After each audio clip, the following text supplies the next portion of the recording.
On the edge of a forgotten town, there's a place that locals will tell you to avoid at all costs.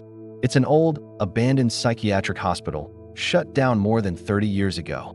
Its windows are like vacant eyes, the walls are strangled by ivy, and the silence, well, it feels like it has weight. This wasn't just a hospital. It was a place for the people society wanted to forget. The unstable, the dangerous, the ones who didn't fit in. And behind its decaying walls, the methods they called treatment were anything but humane. Deep in the asylum's basement, one experiment stood out as particularly twisted: the mirror experiment. Imagine being forced to sit in a cold, damp room, staring into a massive, ornate mirror for hours on end. The doctors told the patients it was a way to confront their inner selves. But the surviving records tell a much darker story. It wasn't about healing, it was about breaking them. Patients would be found laughing hysterically while tears streamed down their faces. Others would scream, clawing at their own skin, insisting that the person in the glass wasn't them. It was an imposter, a stranger wearing their face. One particular note, scribbled on a piece of paper by a patient just before he died, is especially chilling. It reads, "They make me look at him, but the man in the mirror is not me. He smiles when I do not. Tonight, he will step forward." That patient was found dead the next morning. The cause was never officially determined. Decades passed. The asylum was left to crumble, becoming the stuff of local legend. And you know how legends work. They attract the curious, the brave, and the foolish. It became a rite of passage for teenagers in the area to test their courage by breaking in. One of these kids was a 16-year-old boy named Artem. One moonless night, Artem and a few of his friends decided to take the dare. Armed with nothing but cheap flashlights and a single phone to record their adventure, they slipped through a broken fence and into the asylum's suffocating darkness. Their goal? The basement. They wanted to see the infamous mirror for themselves. They found it, standing against the far wall, covered in dust but miraculously intact, aside from a few cracks spiderwebbing across its surface. The air grew cold, heavy. As the clock on the phone ticked over to midnight, Artem took a deep breath and sat down in front of it. His friends stood back, filming, their nervous whispers echoing in the vast, empty space. At first, nothing happened.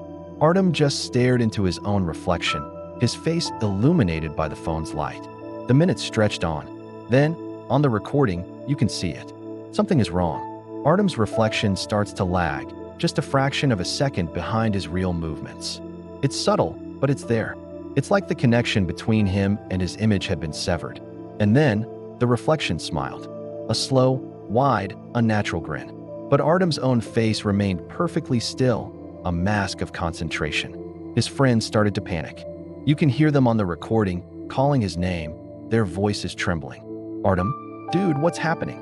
Artem, get away from it." But Artem didn't seem to hear them. He was transfixed. The microphone on the phone picked up his whisper, so faint it's almost lost in the noise. He said, "He's laughing." And in that final, horrifying moment, Artem recoiled, pushing himself back from the mirror. But his reflection didn't. His reflection leaned forward, as if it was about to step right through the glass. The phone camera shakes violently as his friends scream and scramble in the dark. The footage cuts out. Blackness. The next day, the police searched the asylum. They found the phone lying on the basement floor, right in front of the mirror. The last video was exactly as I described it, and scratched into the dusty wall right next to the mirror was a single word, carved with frantic, deep gouges: "File." Artem was never seen again. He vanished from that basement without a trace. The authorities concluded he ran away, a prank that went too far.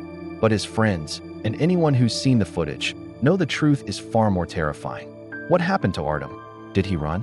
Or did the man in the mirror finally step forward, just as that long-dead patient had warned? And what does that cryptic word, "file," mean? Some say it was a desperate warning, an attempt to label the entity in the mirror, to file it away as something not of this world. Whatever the truth is, the asylum keeps its secrets, and somewhere out there, a reflection might just be living a life that isn't its own. Thank you for joining me in the archives for this dark case. If you enjoyed this story, don't forget to hit that like button and subscribe for more unsettling tales.